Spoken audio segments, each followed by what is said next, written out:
There we go. Good afternoon, everyone. You're all excited to be here? Yeah? Huh? Well, welcome to the 2019 Worlds of Flavor Conference and Festival. My name is Greg Drescher. I'm Vice President of Industry Leadership and Strategic Initiatives for the CIA. And on behalf of all of us here at the CIA, including CIA President Tim Ryan and Provost Mark Erickson, it's an honor and pleasure to have you all here for what is now our 21st edition of Worlds of Flavor. Anyone here from that came to the first year? Love it. We'll make notes in your files. Very good. And then how many of you have previously attended a Worlds of Flavor over the years? Quite a few of you, yeah. This year, of course, is our first year staging Worlds of Flavor here at our fabulous new Copia campus here in the Napa Valley. We hope that over the next 3 days you have a chance to get around and explore the campus from our fabulous gardens out front to our restaurant and our campus store, and of course the expansive Heston Teaching Kitchens upstairs that are holding this incredible talent that have flown in for the conference. One change this year is our holding during certain conference time slots of concurrent sessions in both of our first floor theaters. So even as we speak, there's another group that's launching the conference at the other end of the building. So be sure to, at some point, I'm sure you'll be over there for one of the seminars.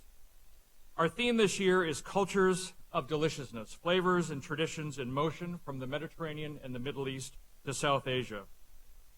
Over many centuries, indeed over millennia, this swath of geography from the countries surrounding the Mediterranean Sea through the Middle East into the Indian subcontinent and beyond have been a rich incubator of crop development and agrobiodiversity, of flavor strategies and culinary concepts.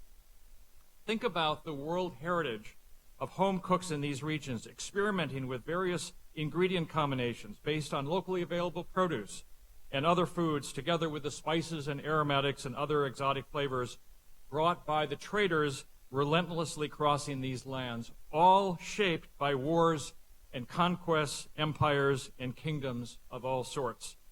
Think about those same home cooks and the palace cooks handing down those recipes, those insights from generation to generation to be refined and elaborated into the amazing treasures of deliciousness we have today. For this year's Worlds of Flavor Conference, we have assembled a conference faculty of 75 guest chefs and food experts with expertise across this geographical spectrum who will further illuminate what makes these foods so memorable and how to think about their cultural contexts. We will learn about regional variations as well as modern takes to engage contemporary palates, all the while peeling back the layers of the onion, as it were, to reveal in these culinary concepts the structures and the nuances of deliciousness. We launched this conference series 20 years ago with a vision to bring more attention to the rich diversity of world food cultures that are transforming our menus and our industry. Think about how far we've come and how much has changed in 20 years. We wanted to help, and this is our original thought, level the playing field among the world culinary destinations competing for our attention, and further to elevate the talents of regional cooks alongside those of top chefs. We knew that American chefs cannot take the time to fly to the other side of the world and ferret out the gold standards of world cuisines, much as they would love to. So for each of the last 20 years, we have been doing that. We have brought the best and the brightest here to the CIA once a year for this conference series. We continue this tradition this year, and I invite all of you to join me in thanking our 2019 Worlds of Flavor presenters who have traveled often from really great distance around the world to share their knowledge and their passion for flavor with us. Round of applause for these folks.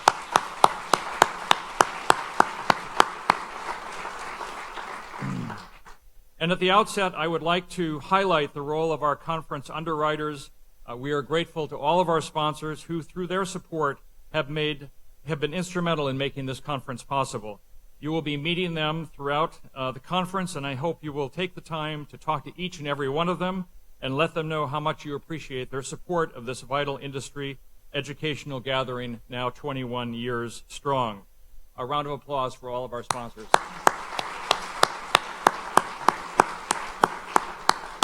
And now it's my distinct pleasure to recognize and introduce our top-tier platinum sponsors. who I want to bring up to the stage and make sure that you all meet. First of all, representing Foods from Spain is Bruno Fernandez, who is the Senior Trade Commissioner of the Trade Commission of Spain. Bruno?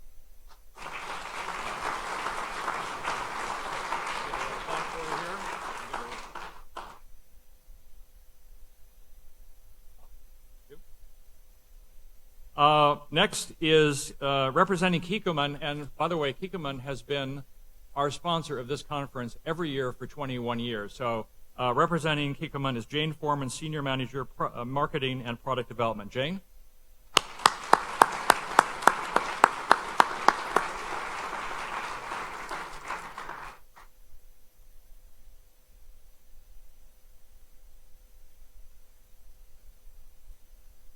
And finally, representing Sabra, are the last of our three platinum sponsors, Chandler Gottlieb, Associate Director of Marketing. Chandler?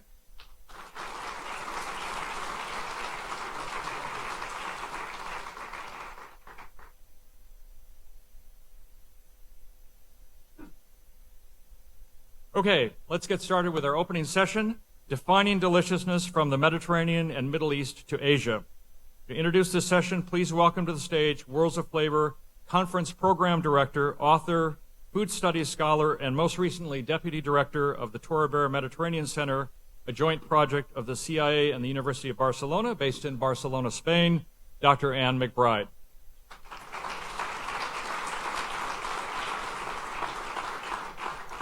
Thank you for being here, everyone. Welcome to this 21st edition of Worlds of Flavor, our very first at Copia. So this is brand new for you. It's brand new for us. It's brand new for all of our presenters also. So it's very exciting. Some things have not changed. You can download the conference app. And if you have not done so yet, make sure you do, because this is where you will find all of the recipes that are presented, including for the workshops and the breakouts that you will be attending. You will, of course, receive after the conference the final recipe package for everything, but during the conference, if you want to be following anything, it's in the app. So you'll go to Attendee Hub, look for Worlds of Flavor, and then the conference code, if you need it, is WOF 2019. You'll also find bios of presenters, map of campus, all of these different things. Speaking of map of campus, you probably noticed the beautiful store when you entered and then the restaurant next to it. As conference attendees, you get a 10% discount in both of these. So you just have to flash your badge when you go in or when you're paying, and you get that conference discount. You received last week an email saying the conference was still going on despite fires in Sonoma County. One thing that is really important to the recovery of Sonoma, even though, as you can see, we're very far from, there's no smell, there's nothing here. People always see big headlines in the news. So what you can do is show your colleagues, your friends, your family, how amazing this region is and how important it is to come and help them recover and come and here for tourism and everything like that. So share the joy of the Napa Valley, of the whole region while you're here, and show people how great everything is going here. Thank you. We appreciate that. That's how you can really help with our recovery efforts. Those were my little housekeeping announcements, and I am now extremely thrilled to start us with our first session. So obviously we'll talk about deliciousness throughout the conference in various ways. And when thinking about deliciousness, there's a little bit this idea of what is deliciousness? Is this something you can clearly define? Is there an objective definition of deliciousness? Is it something you recognize when you taste it? Is it something that is learned? Is it something that comes from your cultural background, from your tradition, from your history, from your taste receptors, including your taste receptors in your guts, et cetera, et cetera? So there's all of these different ways to think of what makes food delicious. And for a long time, it was a taboo word. You know, delicious is often, if you're a food writer, the word you cannot use is delicious, because you should never, it means nothing and it means everything. You should be more precise than that. But there is something about delicious, and it really, you know when something is delicious and you feel it in your entire body.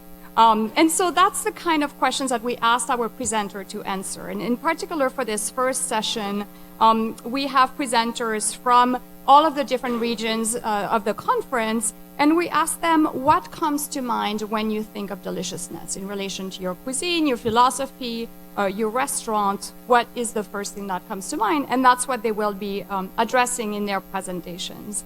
And the first presenter for this session on defining deliciousness is Teresa Gutiérrez, who's the chef owner of Azafran in Villarrobledo in the heart of Spain's La Mancha region.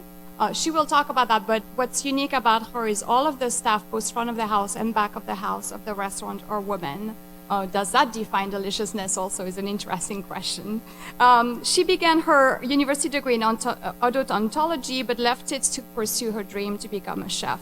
She studied, worked with in Michelin-starred restaurant, and opened this restaurant in October 2008. She also studied nutrition and health, so those are components that are very important to Teresa's cuisine. And she was a pastry teacher in MasterChef Online School, a contestant in Top Chef Spain, and was named Revelations Chef of Spain at Madrid Fusion. Her restaurant holds a Michelin Bib Gourmand and a Sol Repsol. It's my great, great pleasure to welcome Teresa Gutiérrez to the stage.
And thank you to CIA for inviting me to this prestigiously known conference.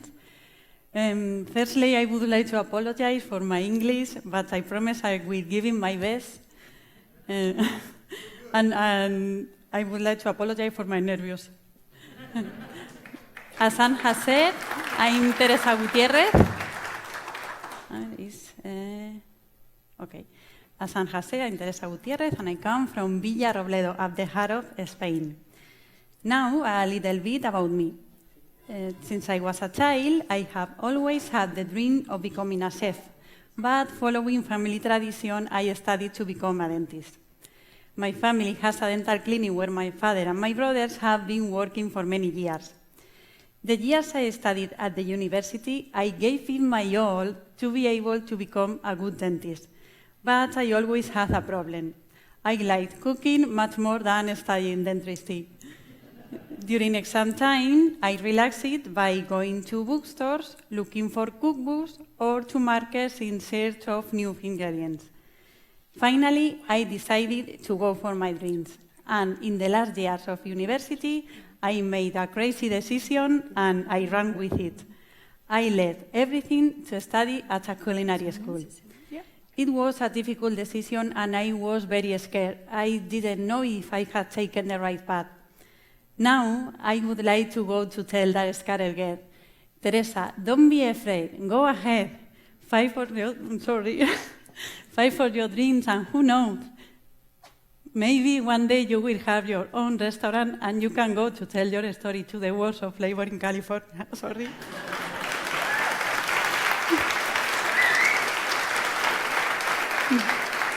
Sorry. After a few years of working in several Spanish restaurants, in 2004, I opened my own business, which was only a takeaway shop. Thanks to that shop, I could expand my business, and in 2008, I opened my own restaurant. My dream came true. Azafrán was born. From the very beginning, my staff has always been formed by women only, and it has the same members over time with a few new additions. Thanks to the team's daily work, we have achieved things we had never imagined. La Mancha is a very extensive plain in the heart of Spain. There are mountains, only flatlands, and vineyards. The core of our economy is based on agriculture. In fact, Villarrobledo is the world's largest vineyard. Our traditional cuisine is humble, down-to-earth, and rooted in the transhumant shepherd's lifestyle. Manchegan gastronomy is the outcome of a fusion of the different cultures that have passed through the Iberian Peninsula throughout our history. Cultures such as the Jewish, Muslim, and Christians have coexisted at the same time. They had some foods in common, such as torta cenceña and unleavened bread. Where is my unleavened bread? I don't know. Bueno, unleavened bread is a key ingredient for the gazpachos manchegos, a recipe we'll be cooking later. Arabs had a huge impact in our gastronomy, influencing our cuisine in many ways. Firstly, due to the introduction of new agricultural techniques that allow to grow new produce, and with this, incorporating many new ingredients, such as sugarcane, rice, artichokes, eggplants, citrus fruits.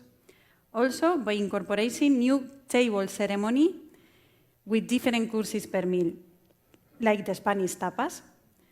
Up to then, in Spain, we had a single dish per meal.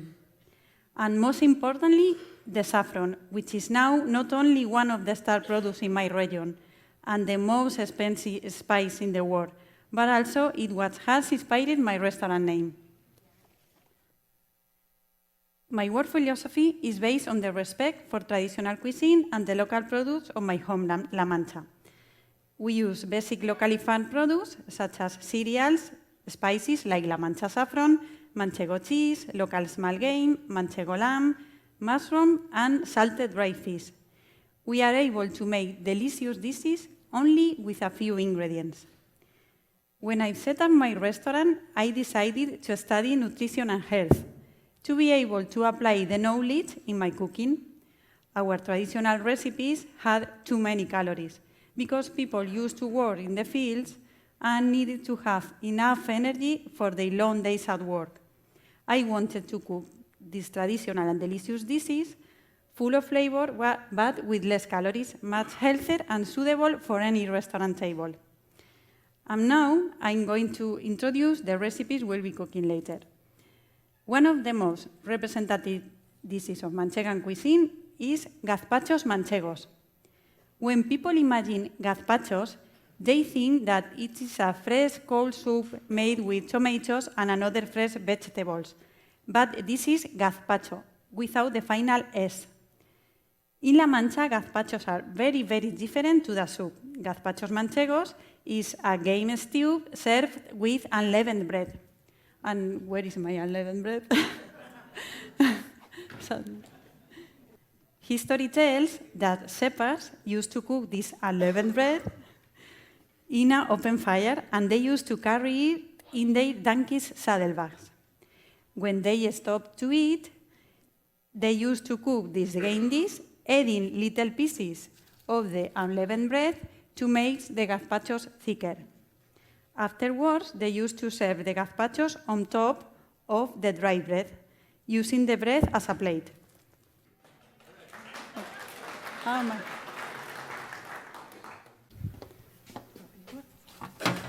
My unleavened bread.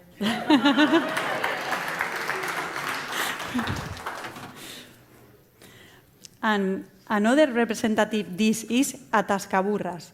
Atascaburras means stuck donkeys. The story behind this dish tells that a group of sepas got stuck in a bombo, this is a bombo, during a snowstorm. After a few days, the only ingredients left to cook were potatoes, garlic, olive oil, and the bones of salted dry cod. They tried to get the flavor from the fish bones by smashing them with a rock and then boiling it. They say that the sound of the rock smashing the fish bones was exactly the same as the sound of the donkey's legs while trying to get out of the typical clay soil of La Mancha. And now I'm going to show you gazpachos manchegos recipe. Okay. A ver. The first part, we have again broth.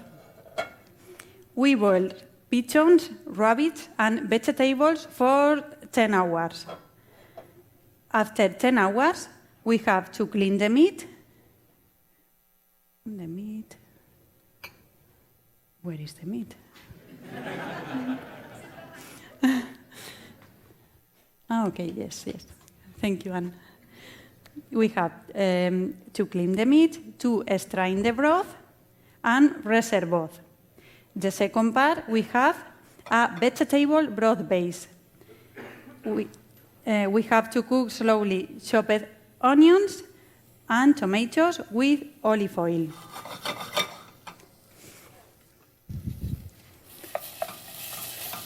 Okay. We add mushroom, only a little.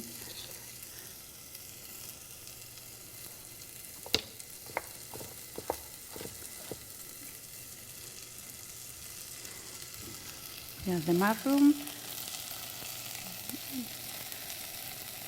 olive oil, a little olive oil.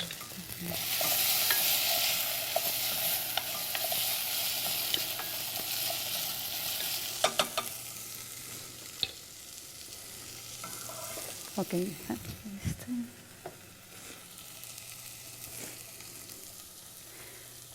We add mushroom and cook them for maybe 15 minutes, but now we cook menos, a little less, thank you. And the third part, the main ingredient, my unleavened bread. Unleavened bread cooked on a barbecue. We have the three parts for the gazpachos manchegos, and now we have to add brandy, only a little, and let it simmer.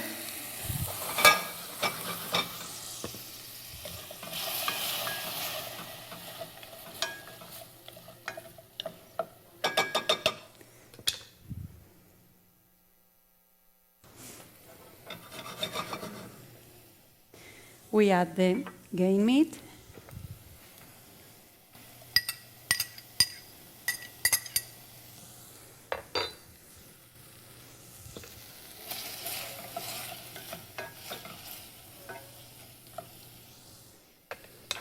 And we add the broth base.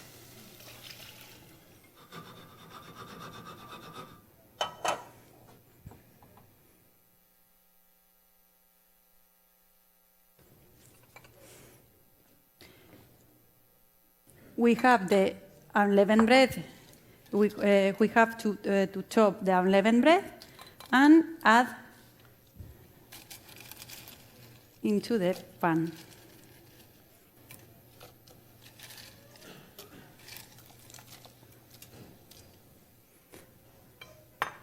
My baby.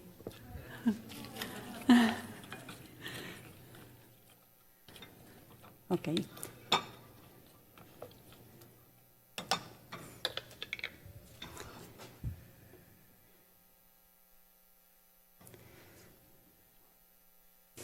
We have to cook everything together for maybe 15 minutes, but for 5 minutes is already too. And this is traditional gazpachos manchegos. In my restaurant, we serve this dish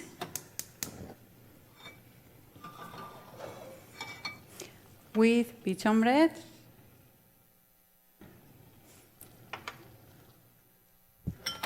and rabbit loin.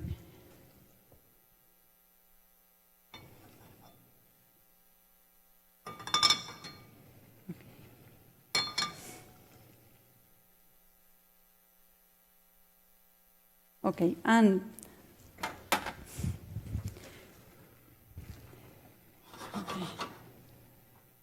okay, only a little.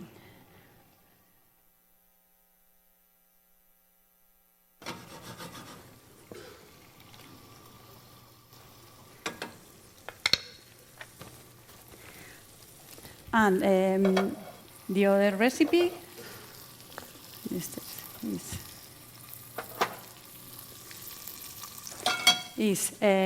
atascaburras. We have to cook 2 garlic heads for 20 minutes in olive oil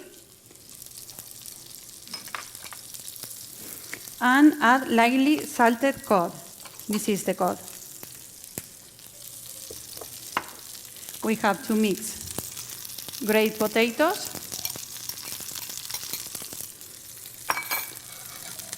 with the garlic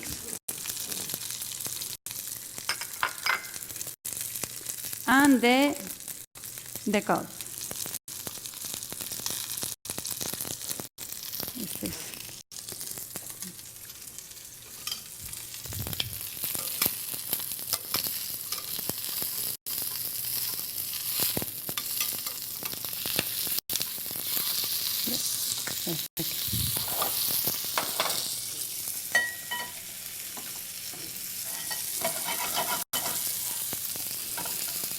We add olive oil,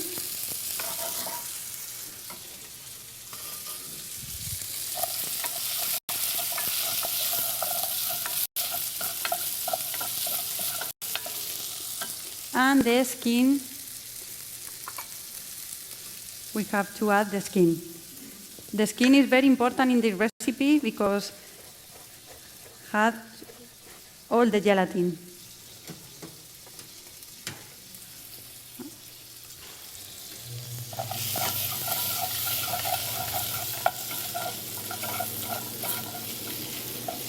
We have to cook for maybe half an hour, but now, yes, this is the atascaburras, the result. We adapted this traditional dish, serving in the shape of a croquette with this mixture, and we serve with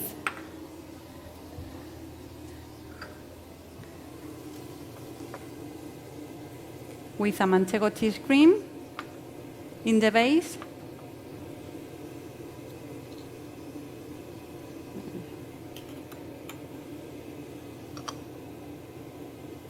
and an alioli made with La Mancha saffron.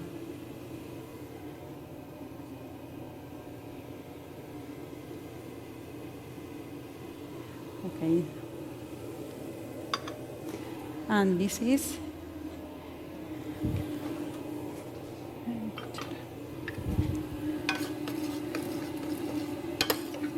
gazpachos manchegos.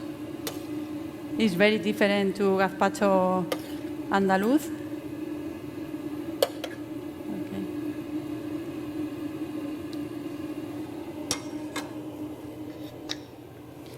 Okay.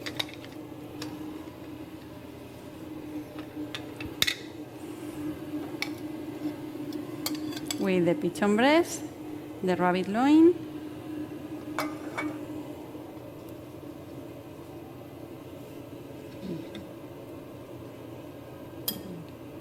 sorry,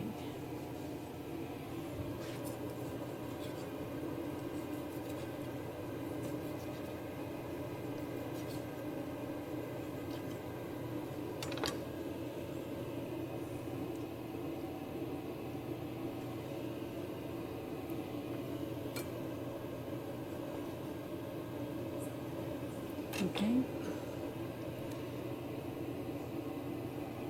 And fresh rosemary. Sorry.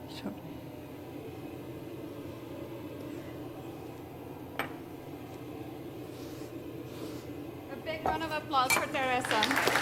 Thank you.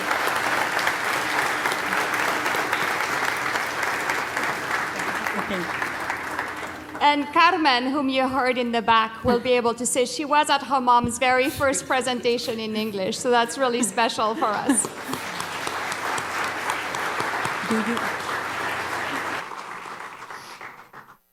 Anissa Helou needs no introduction, but I will give her one nonetheless. She's a chef, food writer, journalist, broadcaster, consultant, and blogger focusing on the cuisines and culinary heritage of the Middle East, Mediterranean, and North Africa.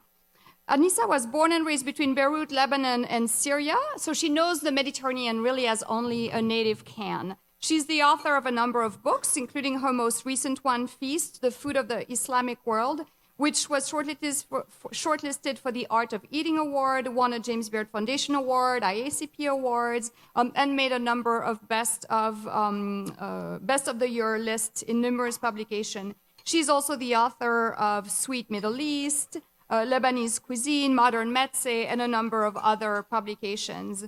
Anissa makes her home between London and Sicily, but this is about to be almost all Sicily because she's in the process of opening a cooking school in Sicily. So it is our great pleasure to welcome back a longtime friend of Worlds of Flavor, Anissa Helou, to this 21st edition.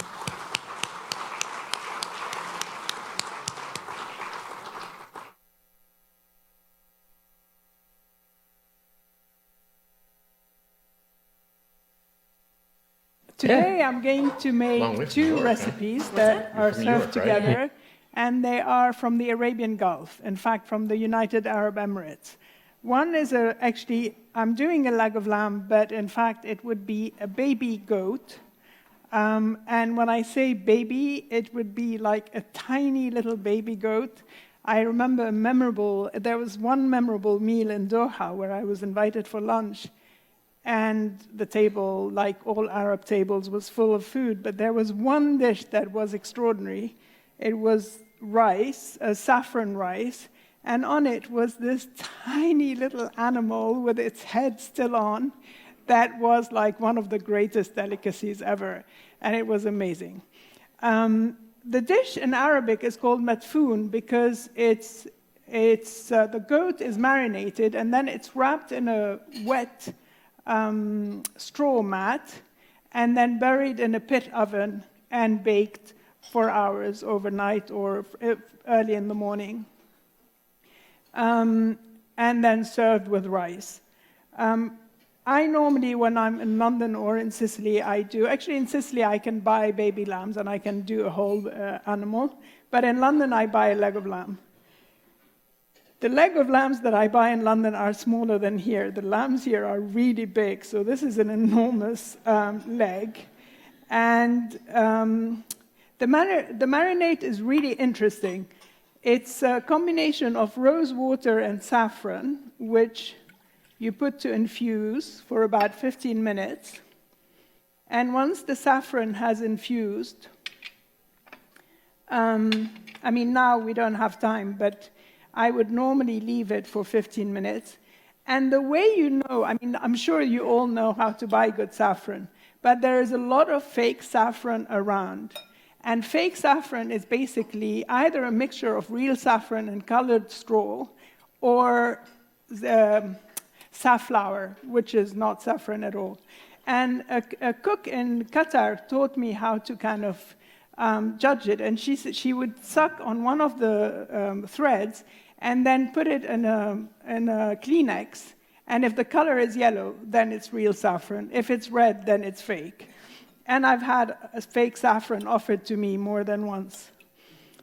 So the marinade is, the base is that, saffron and rose water, and lots of different spices, including an Arabian spice mixture called bzar, which I'll be demonstrating tomorrow, turmeric, pepper, cumin, coriander, ginger. I think there's a little bit of nutmeg as well. And this was pepper. The other was white pepper, maybe. I don't remember all the recipes. And garlic and lemon juice. And the interesting thing about this marinade, this roast, is that it has a marinade that you rub the lamb, the animal, or whatever. You let it sit, and then the basting sauce is slightly different, and it has tamarind. So you have all these fabulous flavors that melt together. This is a marinade that I already have, and I will rub my little baby animal with it. It's not very baby. And then leave it for as long as, normally, sometimes I leave it overnight, but I often leave it for 2-3 hours, and it's still very good. And so as you can see, there are lots of spices, and it's quite a thick marinade and very, very flavorful.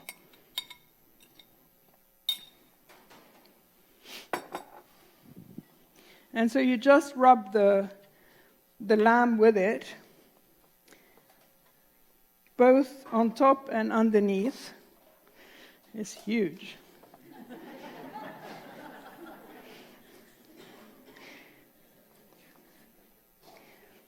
I guess in America, people like everything like gigantic portions. So that's it. It's basically very simple. And you leave it for as long as you want. And then you we have one made before in the oven that I will bring out later. And once it's marinated, I will put a little bit of ghee in the roasting pan. I don't think I will transfer it. And then transfer the leg of lamb to the roasting pan and put a little bit of the basting sauce to start with, and then baste it every 20 minutes. Depending on the size of the roast, it can take between, in this case, probably 2 hours and more. If you don't have enough basting sauce, it doesn't matter if you use water at the end, because there's enough flavor, and it's going to evaporate, and it's fine. It won't matter so much. Thank you, Joy. So the next dish is a biryani. Biryanis is a very interesting sort of group of dishes. Before I started researching the foods of the Islamic world, I thought there were 2 or 3 biryanis in the world. But in fact, there are endless versions, and I could write a whole book on biryanis. This is an Emirati biryani that I learned in a catering kitchen in Al Ain, a small emirate, quite green emirate, near Abu Dhabi. And it is probably kind of half Indian influence and half Persian influence. To start with, the rice needs to be soaked. It's like long grain rice. It's very interesting, the differences with long grain rices is that in Iran, they like their own long grain rice, which is not so long grain, and kind of a bit fat and substantial. Still fluffy, but different from the Indian or Pakistani long grain, which is really long and kind of curls up a bit and has a slightly different texture. This is, I think, Indian. So I soak it for 2 hours with salt, and then I drain it, and I parboil it. Parboiling the rice is basically to kind of break the hardness and a bit of the starch, and then you finish cooking it by steaming it. And when you parboil it, it's almost, it's a bit like pasta. You have to salt it right. So it has to have the right saltiness before you continue making the dish. And so I have this rice parboiled already. And the sauce is a very interesting. This is a vegetarian biryani. It doesn't have meat because it's served with meat. The sauce is very interesting. It's a combination of onion, peppers, and tomatoes with a lot of spices, both ground spices and whole spices. Obviously, we didn't have time, to make it here. We made it earlier, and it has to be cooked down a lot so that it doesn't have any more liquid, so it doesn't soak up the rice. And so the way I kind of layer it, this biryani is a layered affair, like most biryanis, but in fact, some Indian biryanis, they put the meat on the bottom and then they pile the rice on top.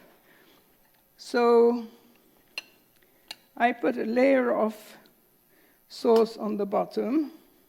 And you can do it also the Persian way by making, not putting the sauce in the bottom and making a tadik instead, which works really well as well.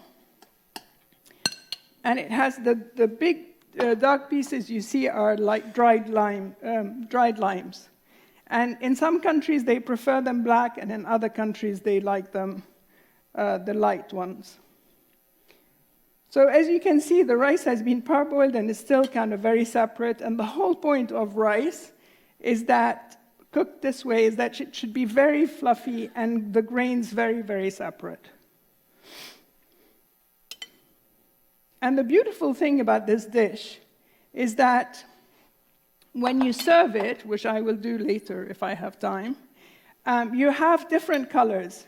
Now I'm kind of pouring a little bit of saffron over each layer of rice to get the sort of yellow color. Then a bit of sauce again. And you don't need to worry about the whole spices, because when you're eating the rice, you will be able to, either eat them or just push them aside and not eat them.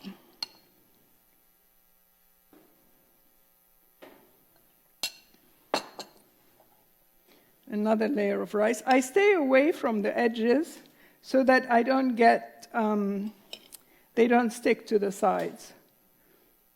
And if it gets a little bit crisp on the bottom is nice because it adds a little bit of texture.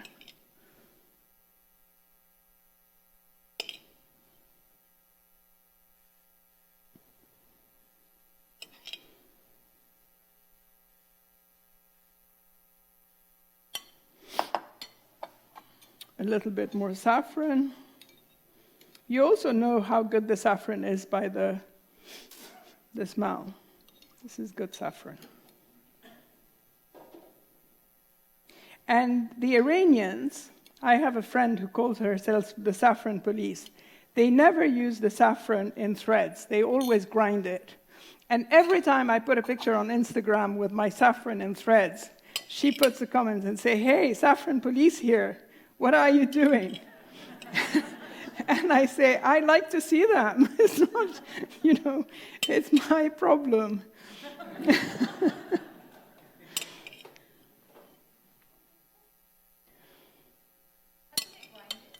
They have a special mortar, and a small mortar with a little pestle, and they only use it for saffron so that they don't adulterate the flavor, and they grind it into real powder. And then they add either rose water or water, and they steep it. And usually they have it in their fridge.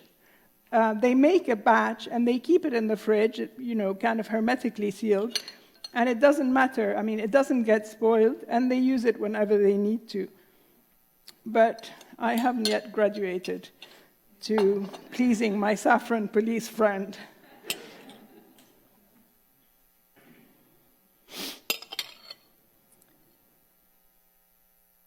So this is the last layer of rice. And so I'll pour a little bit of saffron on top. And then I will steam it for about an hour. It depends actually on the heat. If it's like you want to do it over low heat, if you want a crust, you start it on a high heat, medium high heat for about 5-6 minutes, and then you lower the heat to as low as you can and leave it. But if you want to do the crust, you shouldn't put the sauce on the bottom first. You should put a layer of rice on the bottom and then build it. So that's it. And then I put this cloth over it, and so that the steam doesn't fall back into the rice and it stays dry and fluffy. And then I put it over a low heat, and that's it. So here we have, I don't need to burn myself. Oh, sorry. So this is the one I made earlier, as if we were on a TV show.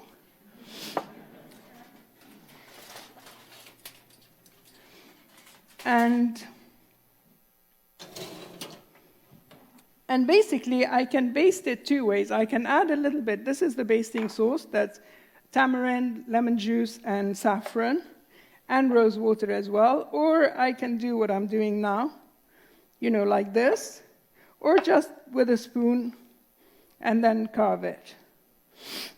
Actually, it's not even that hot. And now I'll show you the rice, because also it's, I made one earlier.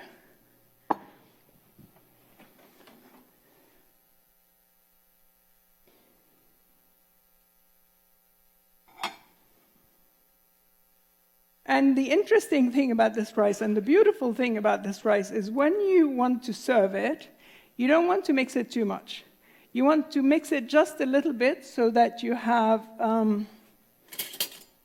the colors, all the colors together, and the sauce as well.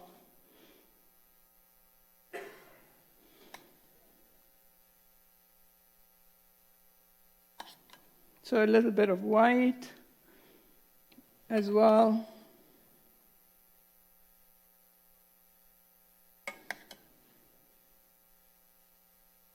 It's very moist, it's very delicious. It can be spicy. You have to be very careful. Like, if you're going to follow the recipe, if you don't like spices, just don't use cayenne pepper. And I can put the leg of lamb on the dish.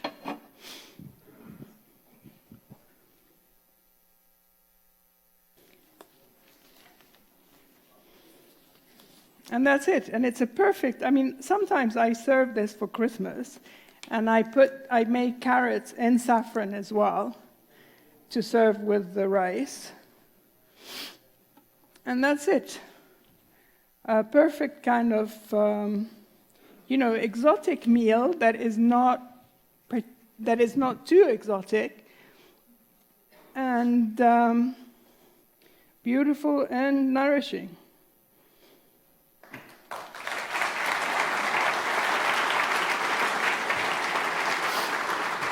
Thank you so much, Anissa. Thank you. This is definitely something I would love to be eating right now, so I might go backstage and tell you all how it tastes. I feel that's part of my duty, so you can thank me later. I will now introduce our next presenters, a couple coming from New York, Angie Rito and Scott Tacinelli, who have the restaurant Done Angie's in New York, which was one of Esquire's best restaurants in America in 2018. They also won Star Chef's Rising Star last year. They were James Beard Award semi-finalists for Best Chef New York City. And they both come from Italian-American backgrounds. And so they've melded that into their cuisine and their heritage in the restaurant, with also some Asian influences. And that's some of what they will be talking about today. And it's just really fascinating in terms of these generational elements of culture and deliciousness and what influences what we're doing. Angie grew up in her family's Italian bakery in Cleveland. If any of you are from Cleveland, do you know Rito's Bakery and Deli? No one from Cleveland? Okay. So it's a multi-generational bakery that's been there since 1965. Her grandmother is from Naples. Her grandfather is from Sicily, so deep Italian roots there. And she met Scott when they were both working at, I think that's where they met, but they can correct me if wrong, at Park Avenue Autumn, Winter, Spring, and Summer in New York. And then they worked for a long time with Rich Teresi and Mario Carbone at Teresi Italian Specialties and with the Quality Branded Group. And so without further ado, I will let Scott and Angie tell us more about what they're doing and present their dishes. Angie Rito and Scott Tacinelli.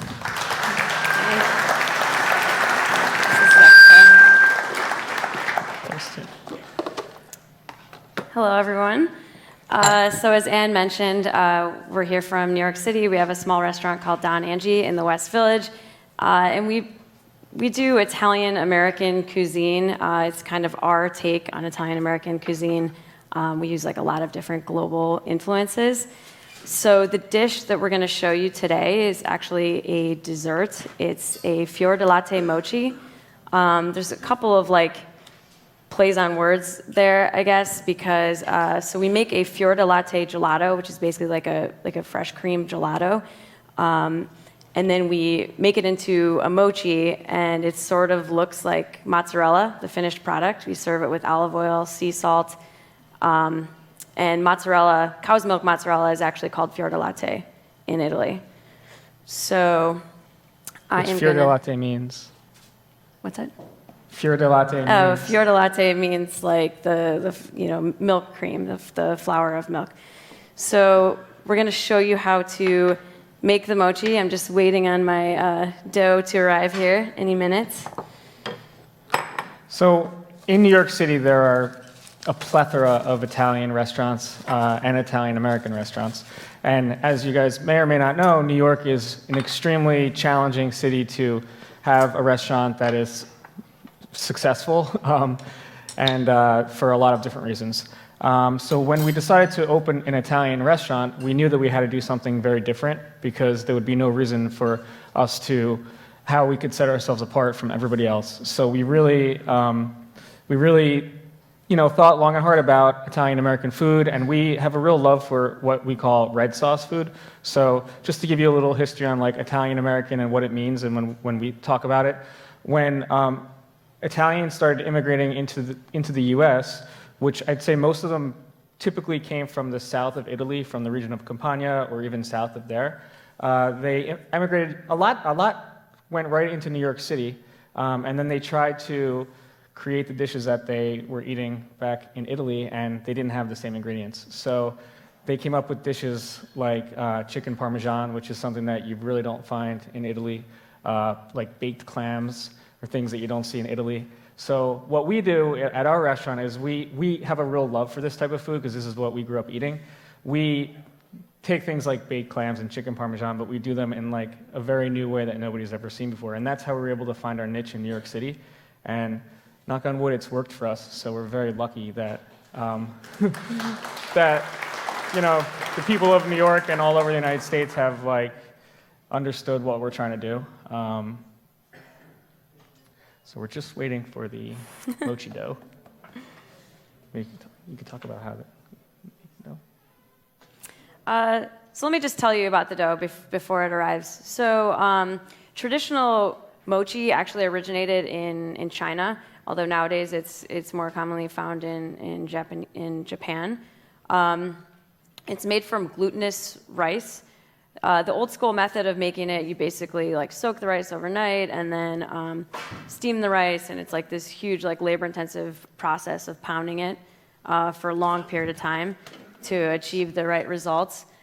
So we do something a little different with this this dough here. We actually microwave it,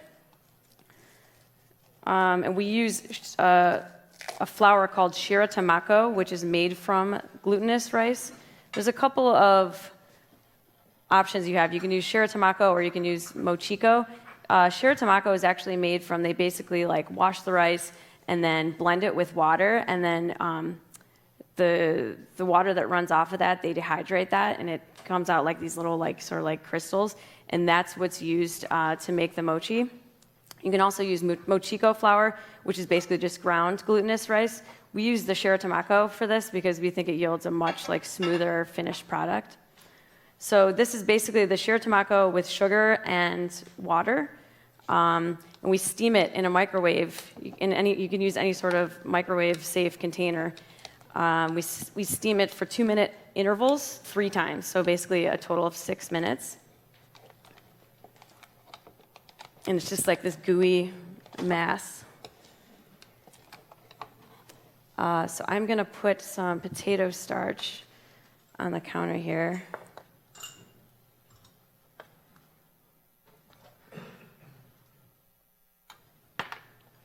And turn this onto the counter.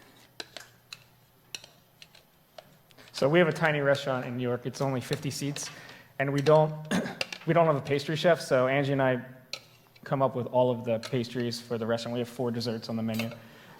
This is one of them, but very easy to execute. We don't have a pastry department that executes desserts, so this is like, you'll see when we put the dish together, it's something that only takes like a few seconds. So the person that works the salad station picks this thing up, and it works out pretty good.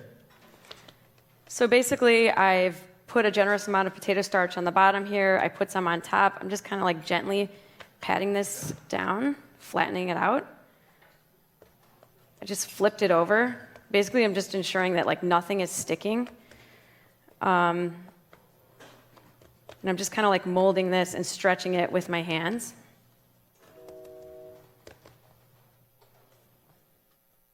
So you can use a rolling pin at this point, but I find it's a little easier to use. This is basically like a woodworking mallet.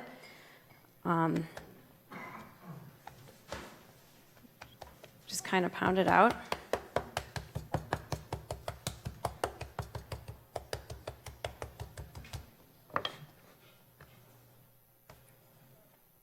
And then I'm just, again, like sort of stretching it out, trying to make it into like a nice square, sort of. At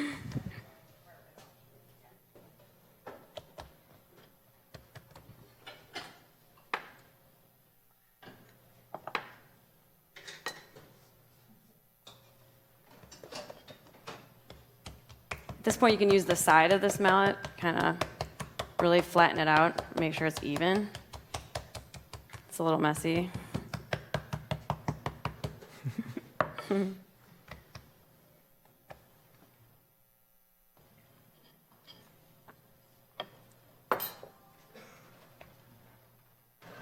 So at this point, it's all nice and, pretty even. I let it cool down before I cut it with a ring mold. I have some pieces here that I cut ahead of time, so they're ready to go. If you were to cut it right now while it's still kind of warm, it'll shrink. So that's why I kind of hold off on that. I'm going to show you guys now how to form the mochi, but it's going to be kind of fast because the key to this is basically you want to make your ice cream, scoop the ice cream into little, whatever size ball you want to use, and then freeze it again until it's like really rock solid before you attempt to wrap it in the mochi dough. Otherwise, it's going to like melt in your hand and it like turns into a huge, huge mess. So thank you. All right.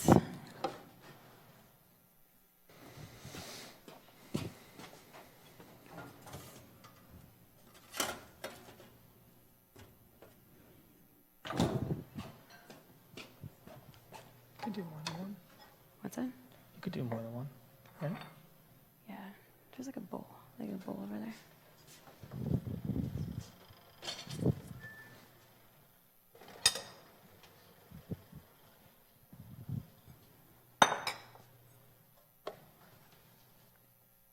All right, so my first move is just to brush off this excess potato starch. The potato starch is just there to stop it from sticking.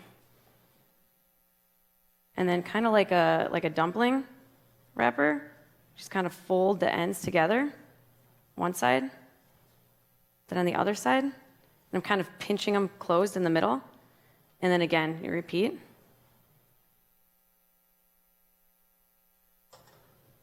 Until the whole thing is sealed. You kind of tap the bottom with some potato starch, and then that's it.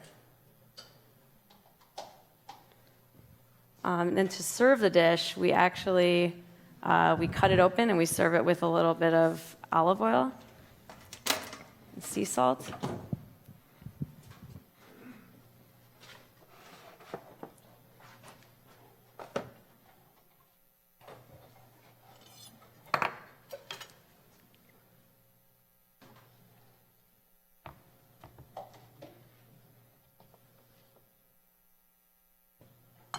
So it kind of resembles mozzarella.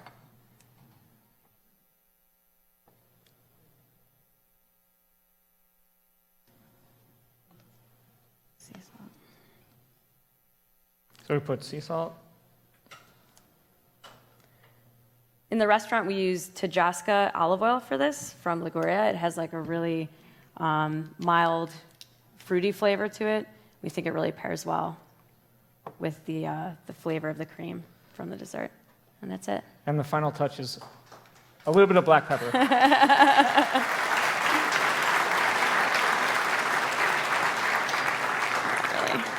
And if you've ever seen at Worlds of Flavor, we've had chefs from Japan do mochi demonstration, and it would take about 2/3 of Scott and Angie's restaurant if they were to do it the traditional way with the big hammers. So this is a really, really clever way to do it for a New York City restaurant. We have a few more minutes. One thing that you guys are very famous for is your lasagna. Can you talk about that a little bit? Sure. So we do sort of like a unique presentation of lasagna. It was actually inspired by a photo that I saw of cinnamon buns that were baked in a casserole. So what we do is we basically we roll the lasagna up and we cut it into like pinwheels, and then we bake those together into like a casserole dish. So it's like a really beautiful presentation. It has some advantage to doing it like that as well. So there's really 3 advantages, right? One is that it cooks really fast. Typical lasagna, I mean, I'm sure you guys have all made it in your house. My mom would make it, and it would be like this all-day process, and then it would cook for like an hour and a half. When you do it like this, you roll it. You can actually you can freeze it rolled, bring it out, slice it, or you can just slice it right away, put it in the casserole, put it in the oven at a high temperature, like 400 degrees, and it cooks in about 10 to 15 minutes. The 2 other advantages of it are that in our households growing up when we used to eat lasagna, everybody would always fight over the corners, the 4 corners, because they would get really crispy, and those were everybody's favorite part. But when you do it like this, you have the entire top gets crispy, and the bottoms actually always stays like really nice and soft. So like everybody gets the perfect bite, like they get the... Everybody gets a good bite, and it's also very easy to share and serve because you just take a spoon and scoop out 1 roll. It's not typical lasagna. It's actually called like rotolo is a shape that they do it in Italy, but it is our version. And so you're from Cleveland, you're from New Jersey, bastion of Italian-American cuisine. You've worked for the chefs who have sort of revived that in New York. You're now doing your own version. What is the next iteration of Italian cuisine in the U.S.? Where do you see, whether it's from your own, the things that interest you in exploring around Italian cuisine, or what you see opening around you and those kinds of things happening? I think ultimately, I think a lot of people are taking like a similar direction that we are, which is, I mean, Italian-American cuisine, American cuisine is an amalgamation of all different things. So, it only makes sense that there's, that we're incorporating more incorporating more unique, different flavors and, different ingredients and techniques in a more broad scope than before. Mm-hmm. Great. And it's a reclaiming of a heritage that has been sometimes denigrated from a culinary perspective. Yeah. Great. Well, you guys are a terrific example of this new generation of Italian-American cuisine. You guys should absolutely go and eat at Don Angie if you're in New York. And it's a treat to have you here. Thank you. Thank you for having us. Thank you. Thank you.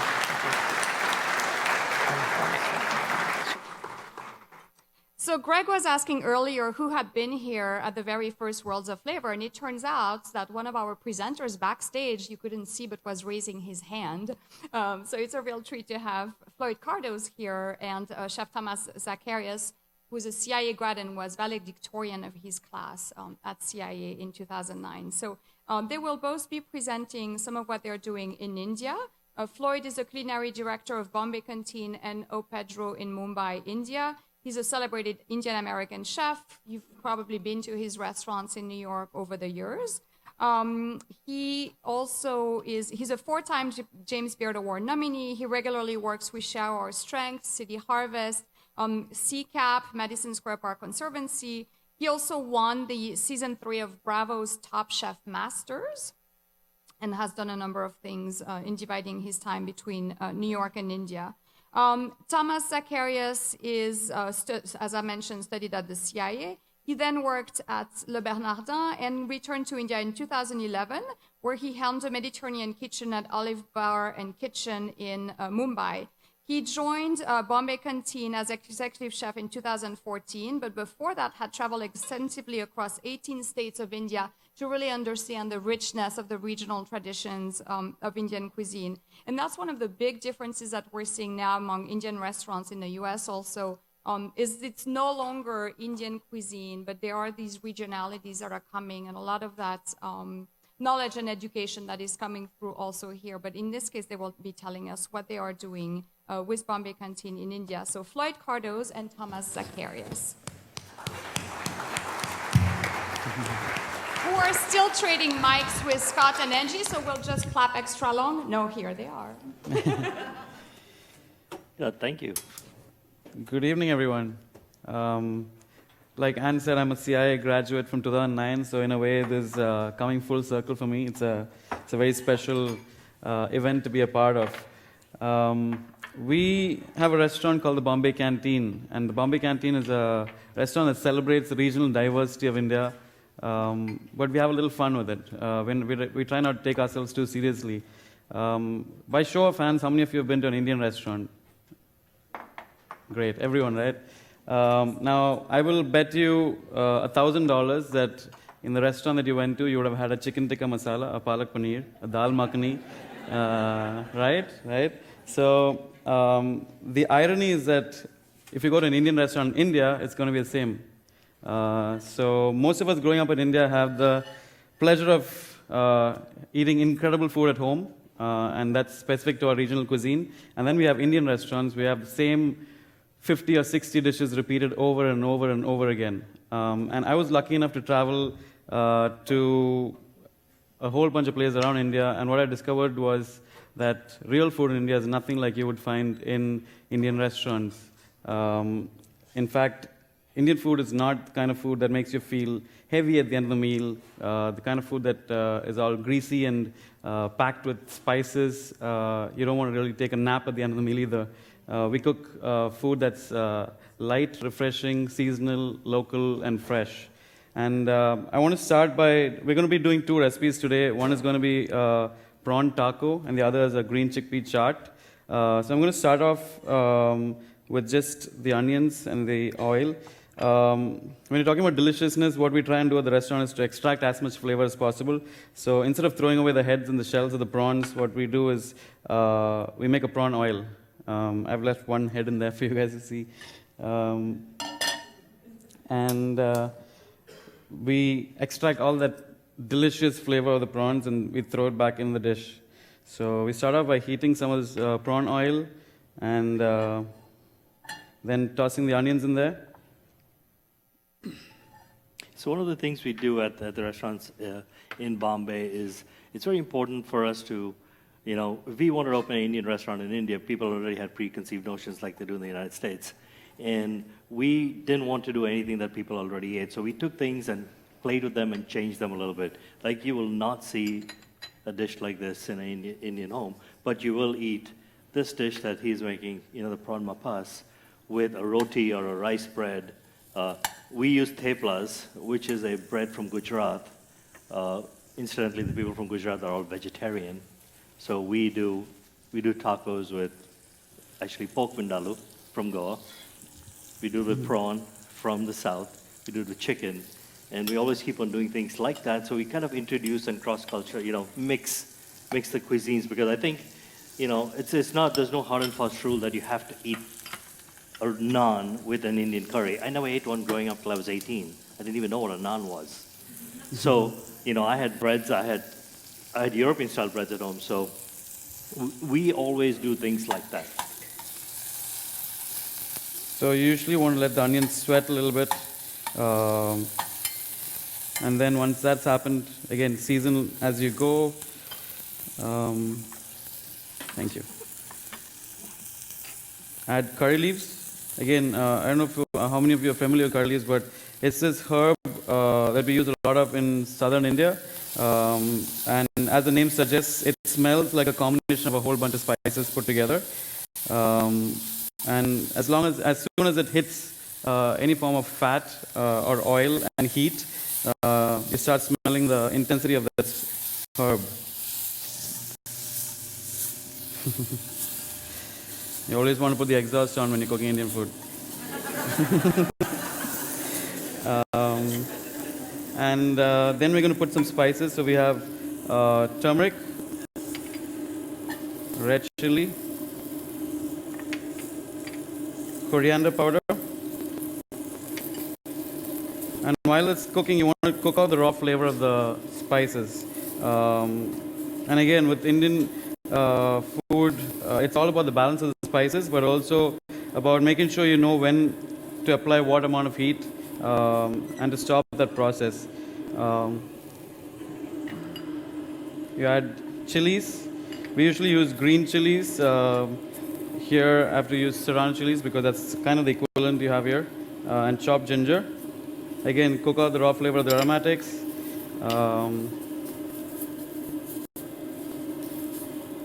So Chef, what's a mapas? So the mapas is a traditional seafood curry. And what makes the mapas very, very unique is what I was just about to get into as soon as I add my coconut milk in here.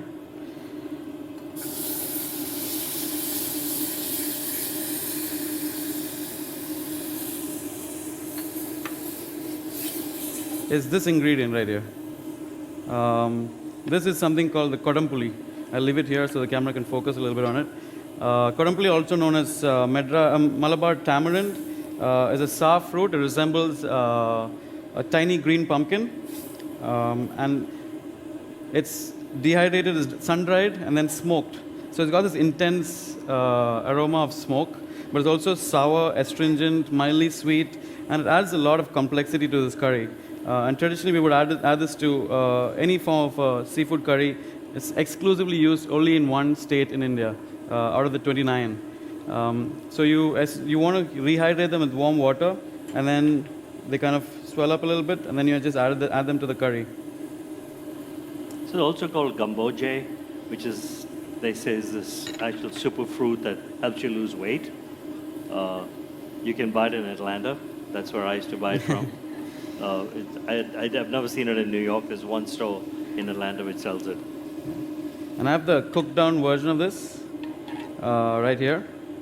And typically this would be a thin curry, which you would eat with like a rice-based flatbread or rice itself. Here we're making a taco out of it, and that's kind of the interpretation that we've done at the Bombay Canteen, which is to make it fun and approachable for the modern Indian. Add the prawns, finish cooking it in there. It's going to take a few minutes. Chef, you want to get started on the chickpea chaat?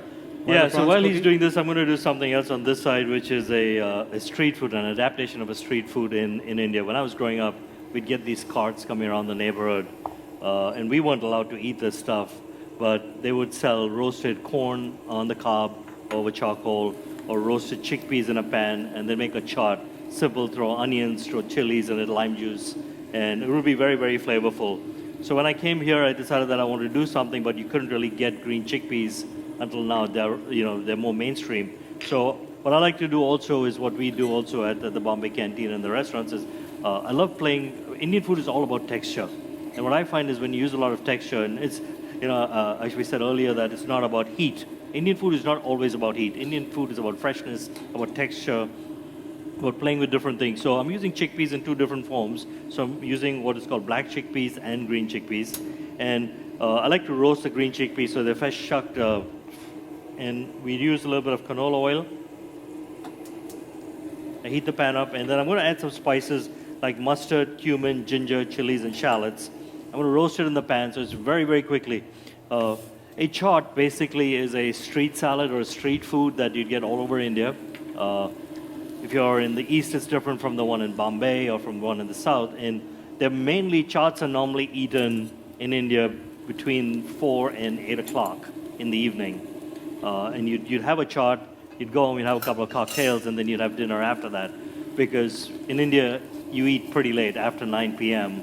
or 10 p.m. is when you have your dinner. So you need something. So we have a lot of snack foods too in India that people enjoy.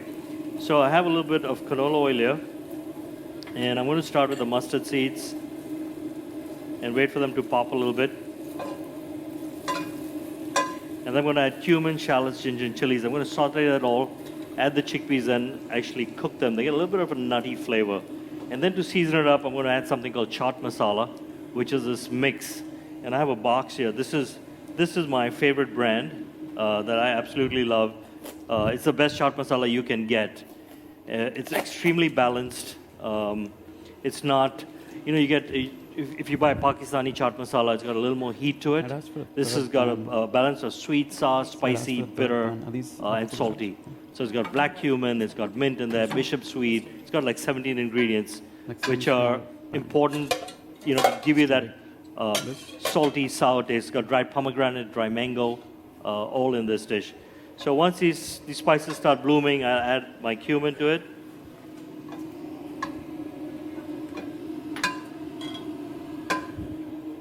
And once that blooms, I'm going to add shallots, ginger, chilies, and the chickpeas.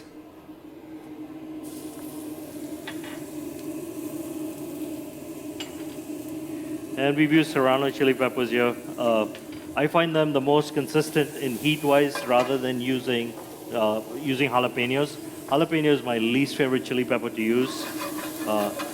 And I try not to use them at all. And then add the chickpeas. Add some salt.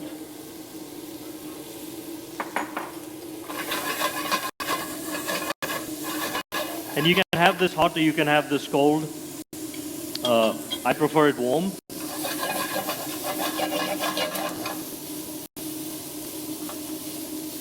And the beauty of these chickpeas now is you can buy them frozen.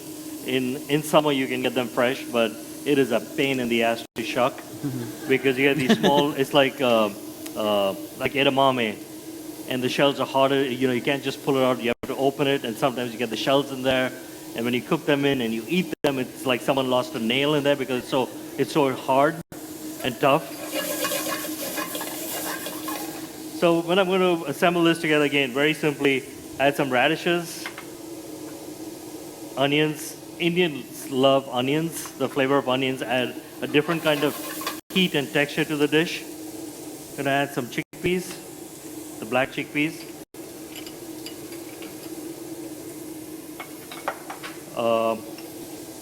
Some fresh cilantro.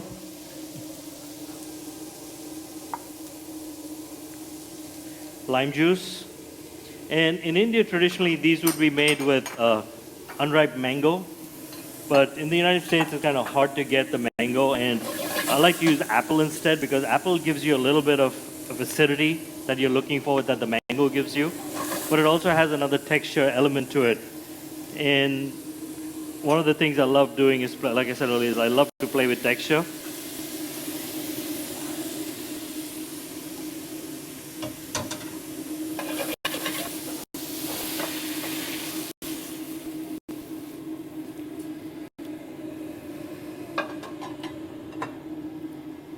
If you're salivating looking at both of these dishes, these are going to be up at the marketplace tomorrow. So you can taste both of them as well. A little bit of chaat masala and then some tamarind powder. We made actually tamarind chutney. We use jaggery, dates, dried ginger, and there's about 15 other spices that go in there. This is the best tamarind chutney that I've eaten, and yes, it's my recipe. But I think when you buy the ones in the store, and you can get them from the store if you don't make them, they're not half bad. But this is way better. While chef's finishing that up, I'm going to do the slaw for the taco. Traditionally, this is a dish called thoran, which is also from Kerala. It's some form of a vegetable that's cut really thin and made into like this stir fry with a tadka. A tadka is something, if you're interested in Indian cuisine, you should know what a tadka is. And essentially, it is a combination of spices which are bloomed and added to the dish at the last moment. Here, I have some oil heating up, and I'm going to add mustard seeds. Wait for it to splutter. I hope my mic is catching that. As soon as it splutters, add dried Kashmiri chilies, chiffonade of curry leaves, a little bit of hing or asafoetida, and turmeric.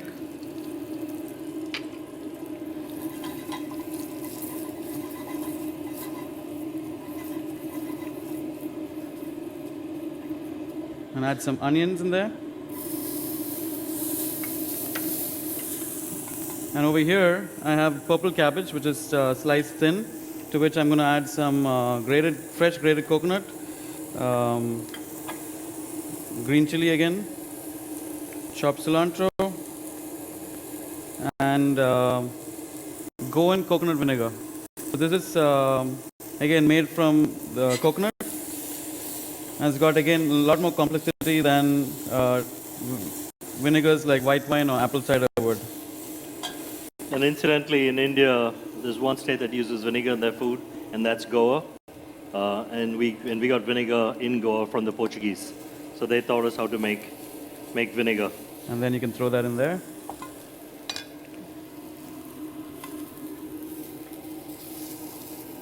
So while the traditional dish is cooked cabbage, I've decided to keep it raw so that it's got some crunch to it.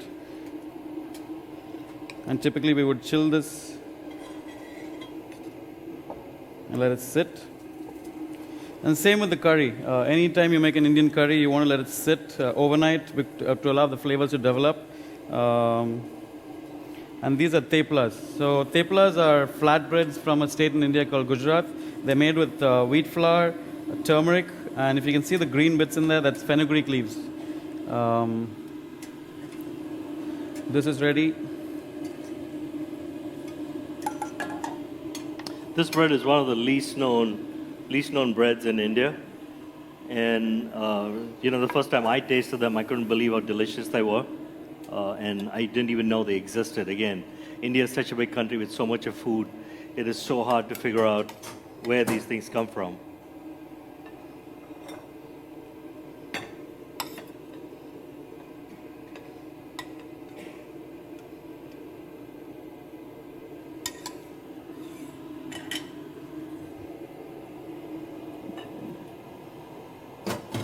And I'm going to top this with what is called sev, which is a chickpea noodle made from extruded chickpea and flour.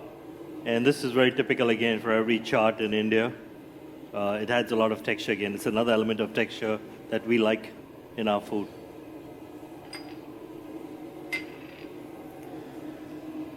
There you go.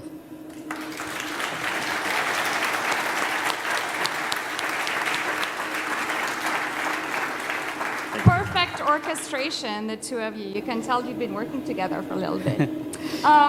Throughout the conference, I'm going to ask you to obey me, basically, when I tell you where to exit the room at each breaks. Before we do that, I want to tell you that you will be able to enjoy the Floyd and Thomas taco and chat, and Teresa's stew and croquettes at the marketplace tomorrow at lunchtime. And Doug, if you can put on the screen our compost. Okay. So we are very focused on sustainability and waste throughout the conference. You have already probably noticed during the reception the different trash cans and everything. So here is what to put where. There are also photos and everything on all of the different trash cans, but almost everything is compostable. But we very much ask that you take an extra second to make sure that what you're putting in the compost is indeed compostable, so that you don't contaminate the land with something that should go in the landfill or in recyclable items. So I'll leave that up so you can look at it, and everything is very clearly labeled also on all of the trash cans. Today you will, or now at this break, you will exit through the bottom of the auditorium, and you will make your way to the flavor discovery break through the doors right there. You will be able to enjoy flavor discovery experiences sponsored by Dole Packaged Foods, Edlong Corporation, ULVAC and Vitamix, and you will also be able to see the Connect Lounge viewing area, which is in the back of the break area, and that's an area where you can go and see the presentations if you need to be taking a phone call, for example, at any point during the conference. So go off, enjoy our flavor discovery break, and see you back here or in the other theater at 5 o'clock. Thank you.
The inspiration for the chicken masakhan came from my travel in Israel and filming with Chef Nofa Tamna.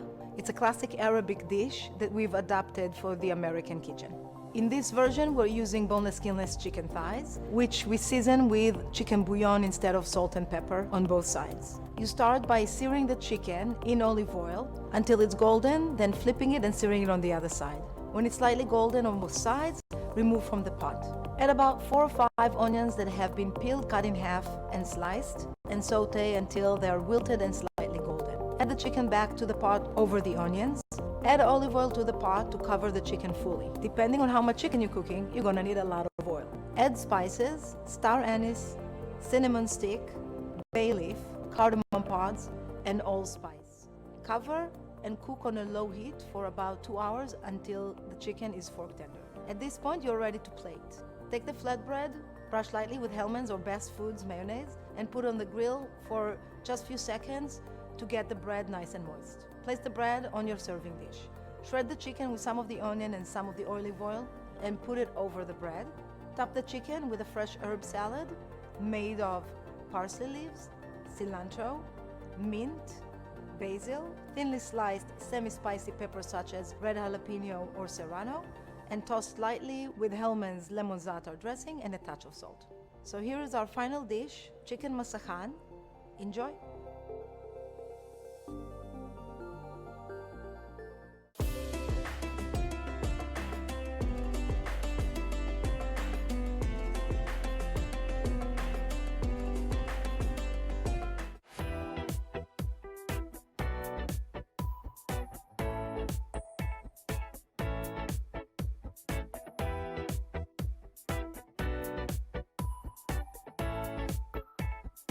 Watermelon and barbecue are a match made in heaven. Here's how to make a delicious barbecue sauce infused with the sweet, fruity flavor of watermelon. To make the watermelon barbecue sauce, in a medium sauce pot, combine the pureed watermelon, tomato paste, molasses, dried mustard, smoked paprika, apple cider vinegar, coffee, and salt. Bring this to a boil, Turn down the heat and reduce the sauce by 2/3 or until it's a nice thick consistency. You can use this tasty watermelon sauce on any of your favorite barbecue dishes. Now I'm going to show you how this barbecue sauce adds a special summery sweetness to everyday baked beans. Preheat an oven to 325 degrees Fahrenheit. Heat a 2-quart heavy sauce pot on medium heat. Add the bacon and render until it's about halfway crispy. Add the onions and sweat until translucent, and then add the garlic and saute until aromatic. Add the navy beans, which have been soaked overnight and strained. Add the watermelon barbecue sauce to the bean and bacon mixture and stir to combine. Heat on medium heat until bubbly. Cover the pot and place it into the oven for 2 hours. Stir after 2 hours and continue cooking in the oven covered for an additional 3 to 4 hours. Remove the beans from the oven and stir. The beans should be tender with a nice thick sauce. And there it is. Watermelon baked beans garnished with fresh watermelon. Serve this great dish on your barbecue menu.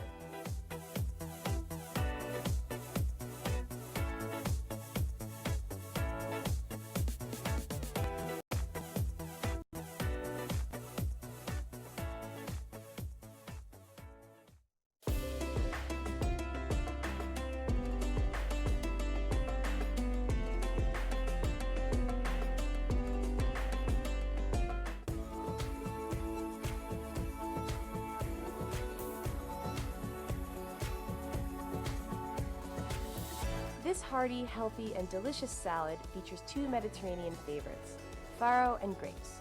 The nutty whole grains and savory feta cheese combined with the fresh grapes makes this dish a satisfying meal. First, prepare your farro and set aside to cool. Next, we'll prepare the vinaigrette. In a mixing bowl, add the red wine vinegar, Dijon mustard, honey, salt, and pepper, and mix with a whisk to combine. Slowly drizzle in the olive oil, whisking constantly to form an emulsified vinaigrette. Season to taste and set aside. Now we're going to put our salad together. In a large bowl, combine the farro, red and green California grapes, pistachios, mint, parsley, and arugula. Season with salt and pepper. Toss the ingredients with the vinaigrette, and when combined, gently fold in the feta cheese. There you have it. Farro salad with red grapes, pistachios, and feta cheese dressed with a classic red wine vinaigrette. This salad is great served on its own or paired with a sandwich or an entree. Find this recipe and more on ciaprochef.com/grapes.